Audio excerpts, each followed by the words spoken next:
Kill Count, where we tally up the victims in all our favorite horror movies and show you how they were made. I'm James A. Janice. I'm Chelsea Rebecca. And I'm leaving. Nope. We're in this together as we're looking at VHS Viral, released straight to VOD in 2014. So you're just gonna start us off as usual? Yeah. Great, because I'm gonna go drink. Ooh, me too.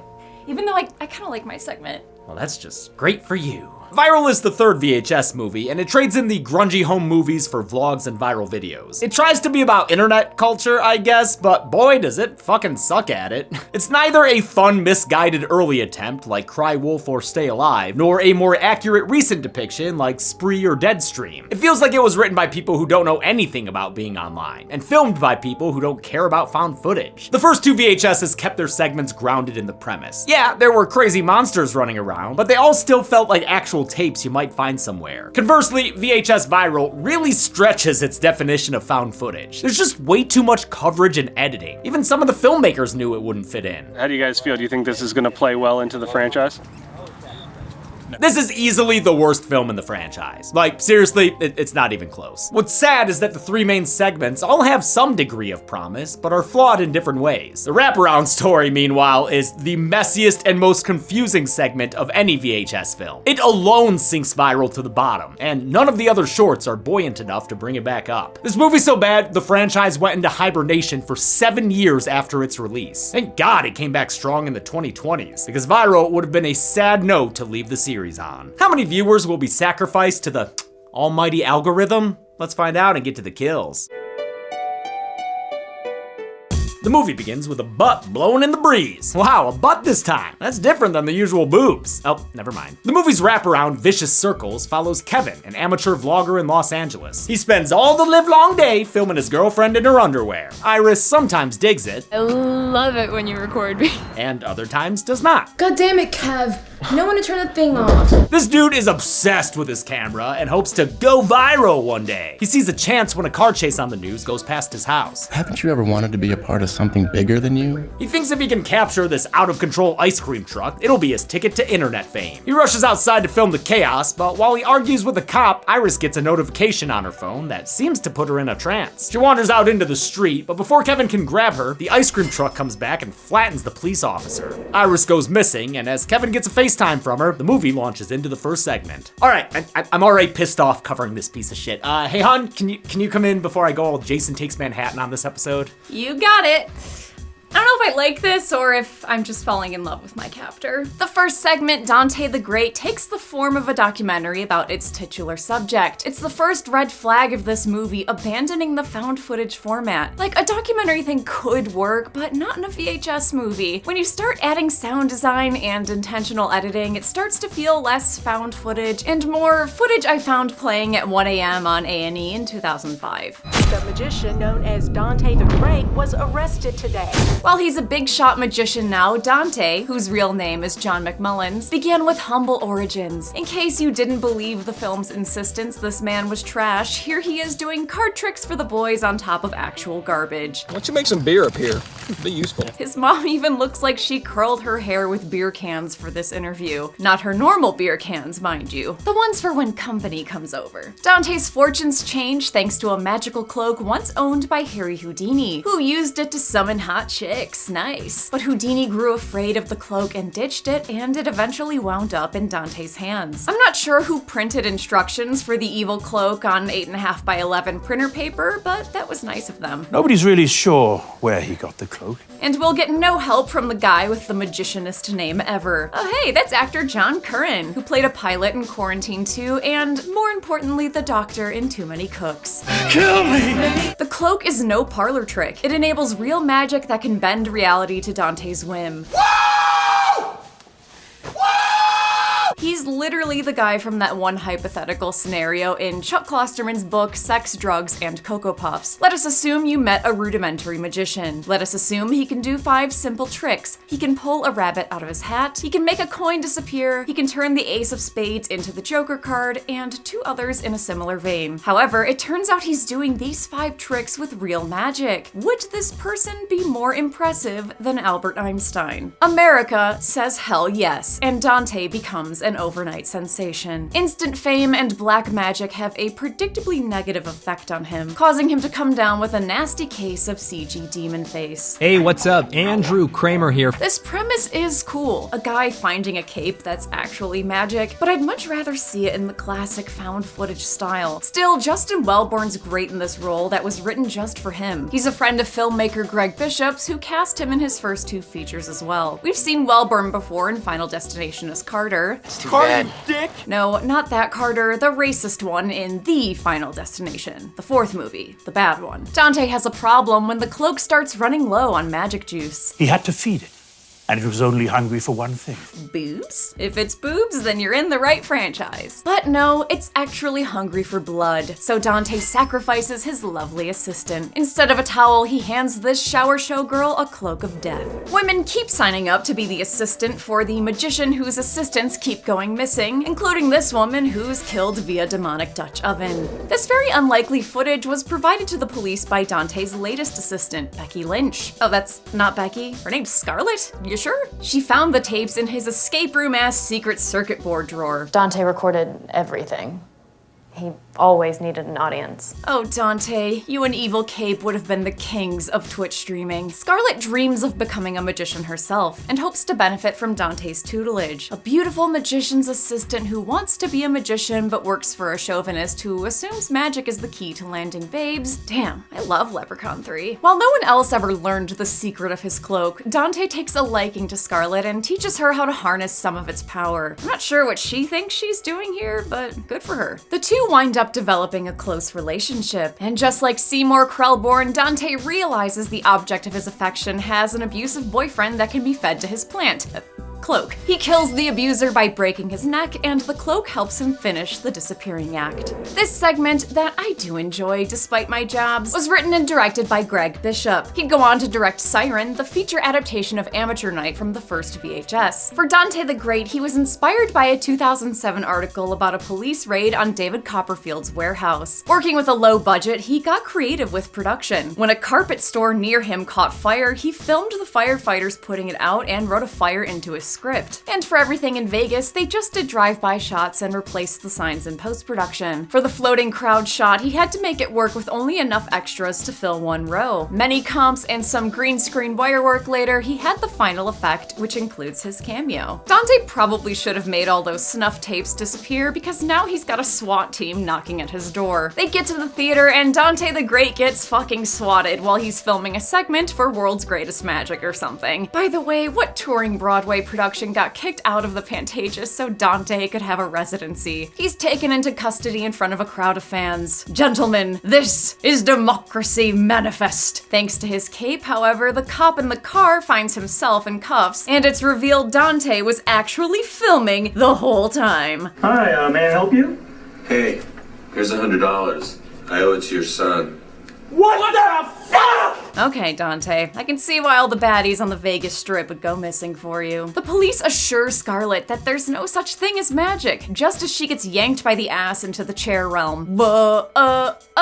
It's magic. He's interrupted by the SWAT team again, so Dante casts her aside to deal with them. He mind freaks out, snapping the bones of 2 approaching officers, then kills a third by unwrapping him like a Christmas present. Dante puppeteers a cop body and uses it to shoot 2 more officers who do some stunt guy backflips. All the while, Dante throws out cheesy one-liners that I can't help but love. Welcome to the show. This is exactly who this guy is. He has a damn flavor saver, for fuck's sake. Pyrotechnics light one dude on fire before he's force thrown against a wall, and a final officer is tucked goodnight into a bed of nails. We've now totally lost the plot in regards to where these cameras are supposed to be. Who is recording this? The documentary crew? They don't get paid enough? So in this film, when all hell breaks loose, I decided to shift into more traditional cinematic filmmaking techniques, as if we've caught up with all the footage and we're now in real time. So you literally just abandoned the found footage format. But that's the series. 2 more SWAT guys show up and manage to gun Dante down. But it turns out this was magical friendly fire. He's actually swapped places with the other officer. Ta-da.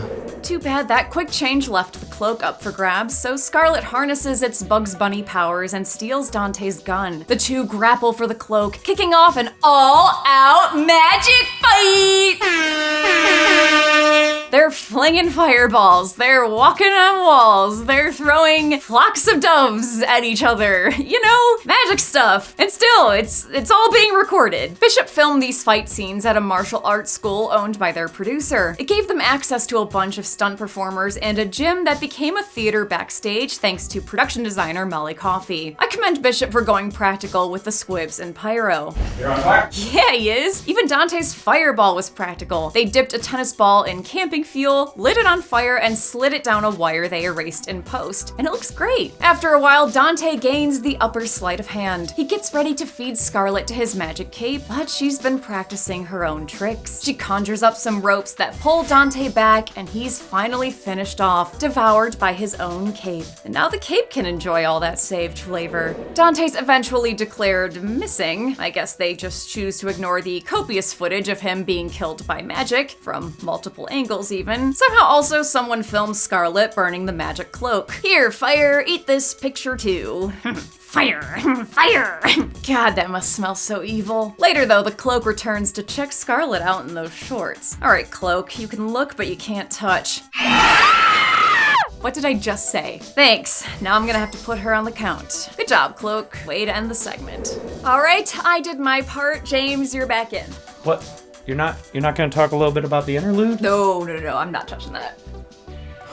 We glitch back to the main narrative. Great. Dude, even the artifacts feel insincere in this one. God damn it. Kevin's trying to hunt down Iris on his bike while Iris says she's trapped in the ice cream truck and begs him to save her in a fucked up FaceTime call. Yo, wait, did Lily just slide into that DM? Don't show us images from the previous films. You'll only make us miss them more. Iris's call was going out to people all over the city, like this group of rubberneckers trying to catch a glimpse of the car chase. One eager beaver tries to get a better angle. See you on YouTube, bitches. But he leans out too far and loses his footing, falling to his death on the pavement below. Kevin bikes past the body as he pursues the ambulance. He gets into an argument with another group of BMXers who are also trying to get footage of the chase. So is this like a dystopian world where everyone fights to the death over viral footage? Cause like, I could get behind that, but you gotta show more of it. What the fuck are we watching? Kevin's still bickering when the ice cream truck comes back around and hits them. One guy gets stuck to the back of the truck and dragged down the street. This stunt is the best thing in this segment. They drag his ass for like a really long time, dude. Great work with this. And it looks extra painful when he rug burns his feet off against the asphalt. When Adam Wingard and Simon Barrett weren't able to return to the franchise, the producers asked Marcel Sarmiento to make the wraparound. With Vicious Circles, he wanted to do something different than the norm and make a bunch of mini segments. He only had 4 days to shoot it and had to deal with inconveniences like flat bike tires and streetlights that went out after a transformer blew. The goal was apparently to expand the franchise's mythology, but I just think it wound up a confusing mess. The chase ends when another cyclist takes a nasty tumble, which I think kills him, judging by that pool of blood near his head. Kevin picks up the guy's fallen GoPro, and the movie glitches into the next tape. The second segment is a Spanish language short titled Parallel Monsters. Amateur inventor Alfonso opts out of going to bed with his wife Marta. He's gotta stay up and work on his, what is that, the edge of a pod racer engine? But he ain't working for Gasgano, he's working for science and building a door that'll let him access other dimensions. His latest iteration works, opening up a portal to an alternate garage with an alternate Alfonso. Ha funcionado, ¿no? Sí. At first glance, the two seem completely identical, and they are absolutely giddy about that. ¿Cómo te llamas? Alfonso. Tú también, ¿no? I love this excited performance by Gustavo Salmerón, who manages to play the alternate version slightly different. Other Alfonso successfully crosses through the portal, so the two decide to swap universes for 15 minutes. Ahora tenemos los dos lo mismo en la cabeza. ¿Verdad? I'm not sure. Is it the same thought Jack Quaid had when there were two of him? I got you a Jack Quaid. I got you, Jack Quaid. Let's make him fuck. What? Actually, I can't tell exactly, but I think the two swap places so they can bang each other's wives. Is that cheating? Or just, science? Parallel Monsters was written and directed by Spanish filmmaker Nacho Vigalondo, who received an Oscar nod for his 2003 short film 7:35 in the Morning. He came to prominence with his first feature, the sci-fi thriller Time Crimes, and wound up making Puka on the Hulu series Into the Dark. Both Alfonsos grab their cameras and walk into each other's houses. Wow, I can see he puts all his time and money into that machine and not like finishing those stairs. cares? Come on, man, at least throw a varnish down. The two worlds seem like mirror versions of each other, basically identical except for some differing decor. Alfonso runs into other Marta in the kitchen, where she's spilling champagne all over the floor. People in this alternate world have drinking problems. She takes Alfonso out to the backyard, where she's hosting two shirtless boys both named Oriol. They have a very normal conversation about it. Oye, ¿os llamáis igual? Sí. ¿Sois familia? No, no. Nos llamamos igual, pero...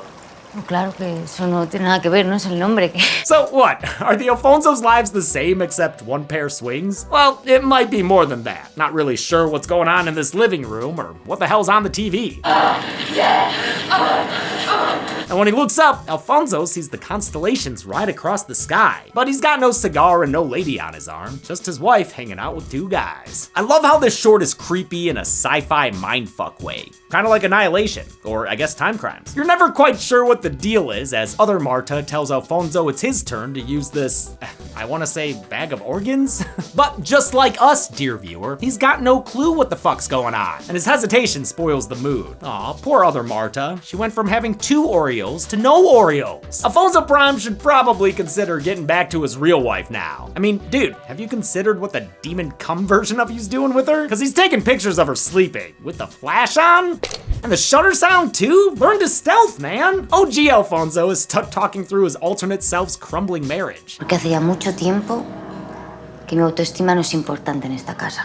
He sees some lights and noises and goes outside, where he finds a not-so-Goodyear blimp floating overhead. He runs into the Not Brothers Oriol, who aren't happy about getting blue-balled or filmed without their consent. Estás grabando, pero a ti qué te pasa, tío? The two reveal their, what the fuck, jack-o'-lantern looking true forms and chase Alfonso into the woods. So is this a dimension of glowy-eyed pervs then? With Parallel Monsters, Vigalondo wanted to link 2 universes based on his own life experience. One domestic and a little bit boring, the other hypersexual and focused on sex all the time. He said the satanic elements aren't really important, they're just in the background because he likes the aesthetics of Satanism, Anton LaVey style. Other Alfonso's rubbing his magic lamp at Marta's expense. He exposes himself, revealing the hairy graboid he has in his pants. Meanwhile, the Orioles corner Alfonso Prime and whip out their own, I mean, I hesitate to call them penises. Looks more like a Skeksis fucked a rat and had a baby. I don't even know if I have to censor these bearded dragons or not. You know, I was really enjoying this segment, but the dick monsters knock it down a notch. Alfonso fights back with a screwdriver, oh my god, ouch, and runs back into the house. Other Marta has heard the commotion outside, and that kind of violence really gets her going. She strips and shows off her own naughty bits, which look like they're straight out of The Thing. Careful, Al, you could lose your arms in there. Alfonso avoids the penis fly trap with the fakest looking punch I've ever seen. Just pow!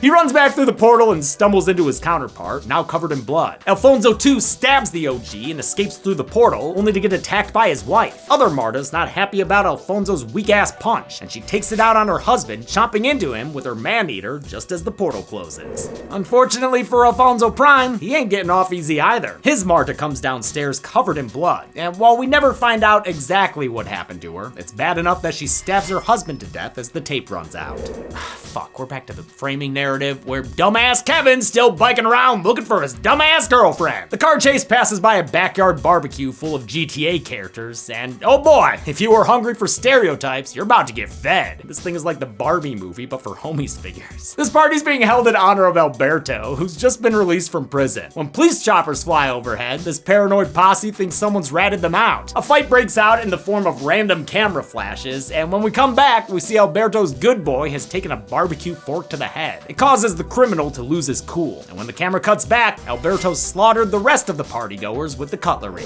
He's spared his niece Lucy, who's holding the camera, but a loose gas hose causes a massive fireball that presumably kills them both. All right, I'm sorry, I need another break from this vicious cycle. Zoran? Yep, I got you, buddy. You should really try some Schlivovitz. Takes the edge off this whole thing.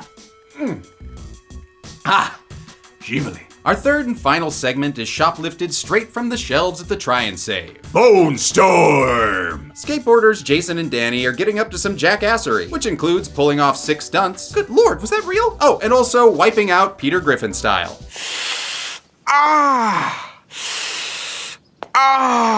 To film their Plan B videos, they've hired a Craigslist cameraman, which always works out well. But this dude named Taylor turns out to be a Tony Hawk bro hater. We all good? All clear, big dog. He keeps pushing them to do dangerous stuff, hoping to get fucked up footage he can sell to the internet. Don't make it, trip, fall, don't make it. Not sure why the guys put up with him, they clearly hate his guts. I'm gonna fucking pistol whip the shit out of you if you interrupt me one more time. Their antics get them kicked out of the local skate park. So to finish their video, Taylor suggests they drive down to Tijuana, but they need a little convincing. They got firecrackers, they got weed, they don't card for alcohol. And they also have totally real zebras! Neat! To fund this remake of Losing It, they recruit another skateboarder and his dad's credit card. Pretty sure his name is Sean, but they just call him Gas Money Kid. Bone Storm was written by Justin Benson, who co-directed with Aaron Moorhead. They cameo as a couple of rollerbladers in a half-pipe brawl with the Skater Kids. The filmmaking duo have made critically acclaimed sci-fi horror features like Spring and the Endless, and directed episodes of Loki and Moon Knight. So they know their shit. As actual fans of skateboarding videos, Benson and Moorhead wanted to shoot on a VX2000 with a 4:3 aspect ratio, but they were forced to shoot in HD, so it couldn't be quite as authentic as they wanted. People are gonna watch our segment looking for authenticity and they're gonna be like, that's not standard def. Yeah, we're gonna be humiliated. We didn't use enough fisheye lenses. They make it to Mexico, judging by the yellow traffic filter, Coco cosplayers, and Grim Fandango ads. There they stock up on fireworks and put a chest cam on Gas Money Kid. Kid throws $20 for gas and he gets the fucking titty can. I'm not calling it that. While hunting for a half pipe, they find an old flood channel that feels suspiciously Southern Californian to me. But hey, it's got everything a skate video needs. Skinned cats, memorials to desecrate, and Ghoulies-esque summoning pentagrams filled with bunch of dog shit. Oh yeah, oh no, that's only gonna summon Ghoulies 4. Well, anyway, they get back to 100% in career mode so they can unlock Spider-Man. Cue the Goldfinger music. Nope, that'll get us a copyright strike. This shooting location wasn't actually in Mexico. It was shot in a Southern Californian ditch made to look like Tijuana. I knew it! They did go down to TJ for one day of shooting though. On the way back, the border official guy was just like, you guys are idiots. You took all this camera equipment down here, like why would you? Yeah, I'm surprised you're alive right now. So am I. The kids briefly confused this segment for the last one. Do you want to be immortal or do you want to be a giant vagina monster? Then Jason gets injured and bleeds all over the culty graffiti. It gulps it down and summons an ooh-hoo witchy woman who must be having a party because she's brought some friends. Taylor tries to disarm her with his charming personality, but she one-ups him. Oh, what the fuck, dude? Hey, it's her quinceañera and she'll kill if she wants to. An Obi-wannabe Kenobi starts chanting, which gives this piece a nice oral texture, like being in an Enya video. More cultists approach the boys, and Danny starts an all-out brawl when he beats this MST3K observer to death with his skateboard. Oof, should have worn a brain bucket, brain guy. Jason was shown to have a gun earlier in the most charming way possible. Ooh, son of a fucktard! And now he uses it to cap two cultists whose blood goes up in flames when it hits the painted symbols. Wait a minute, are these guys ass blasters? Well, that's a weird sentence if you haven't seen Tremors 3. The same reaction lights up Taylor, who accidentally spreads the fire to another cultist in this satanic panic. Danny finds a sword near a dead body that I'm assuming was shot and killed by Jason's off-screen gunfire, as these other two he shot did not have Hatari Hanzo swords. He then proves he's the one true King Skate by using the sword to weirdly decapitate a cultist from behind, but kind of like slicing off more of his front? I don't know, but I love this head kick from Jason. Pumped! The Skater Kids weren't actors. They were actually skateboarders recruited by Benson and Moorhead from skate parks. They looked for talented skaters who seemed natural on camera and took full advantage of it. In fact, one conversation in the segment was real, and the kids did not realize it was being recorded. Action director Vince Capone was happy to work with real skateboarders who did their own stunts. They're not going to be dialed in. They're not going to be afraid to fall. If they fall, they'll know how to safely get themselves to the ground. And they're willing to go for it. Gas Money Kid tries to ditch this brawl, but he's stabbed through the back by a sword and then dragged into a nearby storm drain. Tell Ratma we'll see him soon. Danny kickflips some blood from one cultist before offering him a drink, and then a bone marrow appetizer that he, oh Jesus fucking neck Christ, uses to brutally murder him. Oh, that's so messy. Who's gonna clean that up? Jason finally puts an end to the chanting by beating down the unmasked singer with his skateboard. He then turns on We Don't Play by Celebrity and kicks off a kill montage that takes out 5 more cultists. One guy's decapitated, another one is shot, and a third cultist is pistol whipped till he's bloody. Danny then beats a 4th one with his skateboard and is almost killed by another until he's rescued by Jason. The blood lights his face on fire, but he manages to wash it off with some, ew, gross, sewer water. Oh, there's probably poop in there. That massacre puts the body count at What? 13, motherfucker! Minus Shaun of the Dead, of course. A bellowing from the beast below sends the remaining cultists running. What, don't you like star whales, guys? Suddenly, their previously counted culty compatriots are resurrected into Whoa, wait! No, those are bastard skellies. Oh, I see why James gave me this one. These bone daddies were unexpectedly foreshadowed earlier in some Tyler Durden-y flash frames. For no reason. So now it's up to the He-Man to start fighting off these Skeletors.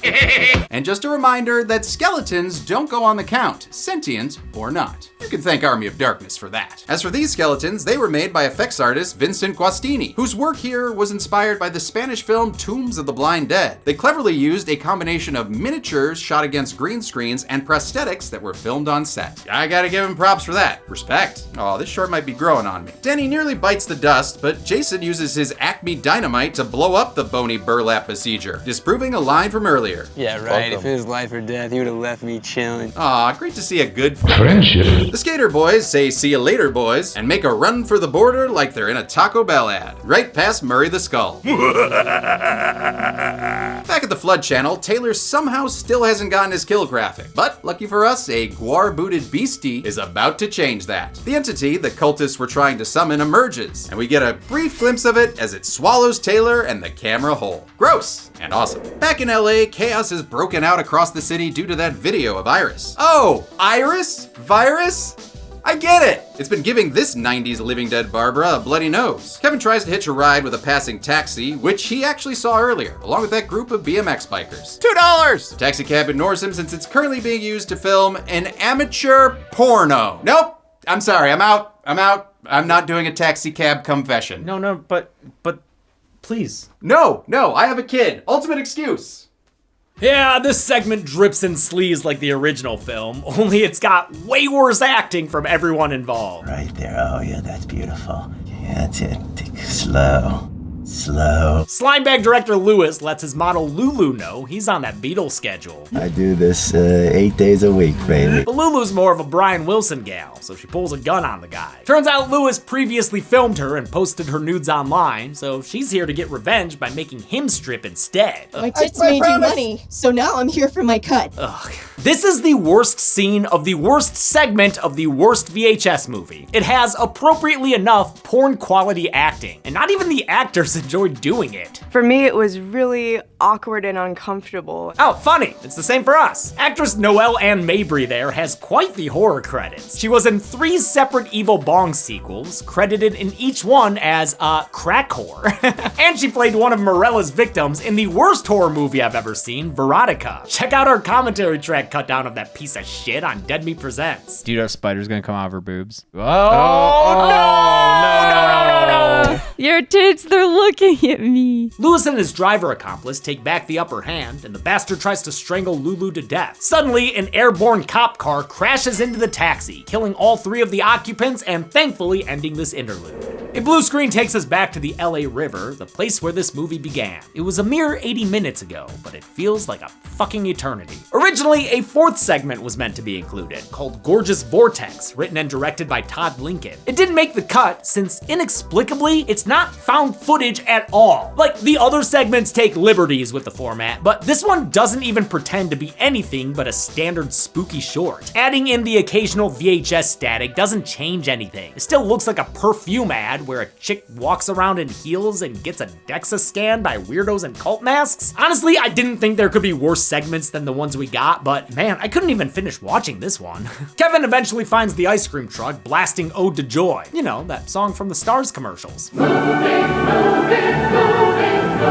He also finds the bloody remains of that BMX biker boy who got stuck to the truck earlier. Kevin hears Iris calling for help and runs to save her, discovering the driver is just a pair of severed hands. But hey, dude could be walking around hands-free somewhere, and we never met him anyway, so I'm not gonna put him on the count. The back of the truck is filled with a VHS series staple. Tons and tons of TVs. Turns out this truck is carrying a motherload of messed up tapes. Damn, Gregory Tudor got into some weird shit. Iris pops up on one of the screens and tells Kevin to upload all the videos to the internet. All he's gotta do is flip that little toggle. So what is that? Like an early Stream Deck or something? When he refuses, she starts bashing her head bloody against the wall until he relents and initiates the upload to save her life. Iris doesn't stop though and laughs as the truck transfers. I'm sorry.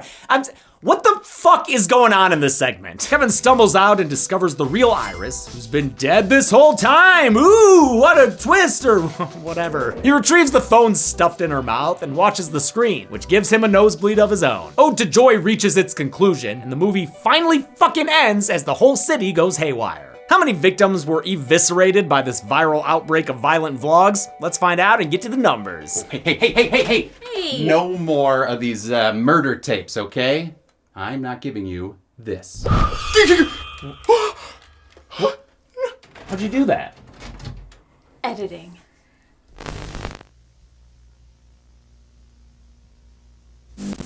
Hi patrons, it's Executive Assistant Fiona here. Unfortunately, the team is super busy, or in Ben and Tim's case, kind of sort of dead. But anyways, today I thought I'd show you how I caption one of our videos. And I have this handy dandy little GoPro here to help me. So first thing I do is open up the video on YouTube. And this week we're releasing the Wonka kill count. So I basically just pull up the video and start typing.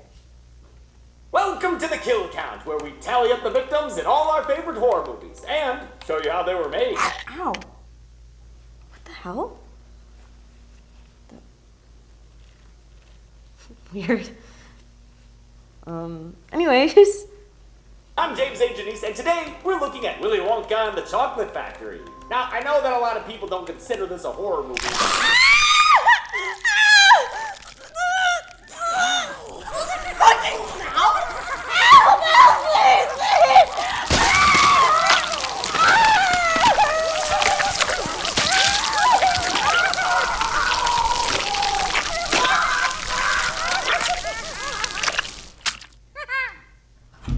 Fiona, could you...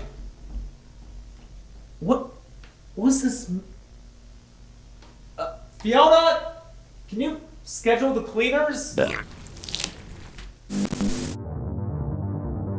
We counted 49 kills in VHS Viral, with the victims consisting of 41 men and 8 women. That gives us this trending page pie chart, but the movie falls just short of VHS 2 in terms of kills. I blame the segment that got cut. This was the first VHS where every segment had at least 1 kill, and Vicious Circles became the deadliest wraparound of the series. With a runtime of 81 minutes, VHS Viral had a kill on average every 1.65 minutes. And with 4 segments, including the wraparound, we had an average of 12.25 kills per segment. We'll give the Golden Chainsaw for coolest kill to Alternate Alfonso. Parallel Monsters is the strongest segment, and even though I may not love the gestating genitalia, it makes for a unique and bloody climax. Wink. Dull Machete for lamest kill will go to Dante the Great. His death looks dumb. You can tell that it's literally just a guy snuggled up under that cape in there. And that's it.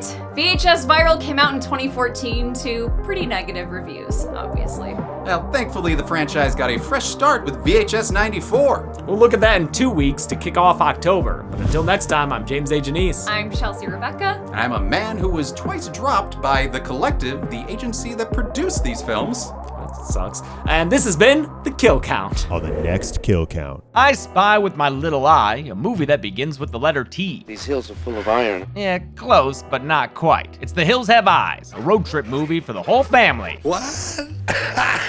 Specifically, the Carter family, who are driving through the desert on their way to LA. You sure as hell off the beaten track for that. Unluckily for them, their RV breaks down smack dab in the middle of Cannibal Canyon. That was a bad mistake. Wes Craven's second horror film is a bleak and bloody bad time. It's got torture, rape, and animal death, and is overall a miserable affair. Why are you doing this? Because it's a classic and a damn fine horror movie. It wants to make you feel bad, and it does. So if you're in the mood to ruin your night, watch the original The Hills Have Eyes. Is that too much to ask? And on Friday, call all your friends over. Katie!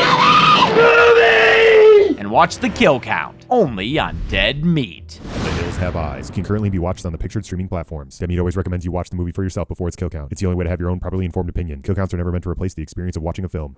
Thanks a lot for watching this Kill Count on VHS Viral. You know, the more that we learned about the segments, though, I feel like the more we kind of liked them. I just like anything about magicians. I love magic. Yeah, the filmmakers are actually really good on mine. As always, it's hard to hate something when you learn the work that went into it, I feel. Shout out to Executive Assistant Fiona, who is not dead. She did not die. For real, she's alive. Fiona really helps run the company, keeps us sane by helping us with tasks from walking Molly to keeping our calendars. Schedule, yeah. Yep, she does the captioning for the videos that everyone appreciates so much. She does the Decorates the set. Yeah. set deck, yep. She is a master of all things, and she warms your heart anytime you see her, and she gives you that little Fiona's wave. Just so happy. My favorite one is when she's doing that, then turns into a zombie. And the don't hug me, I'm scared. Oh, hi, Molly. Molly loves Fiona too. She does, actually. She always runs downstairs and checks where she is. And yeah, thanks to Ryan Ward for that amazing blood effect on there, and all the folks that pulled together to shoot these to the numbers tapes. Thanks, everyone. Be good people.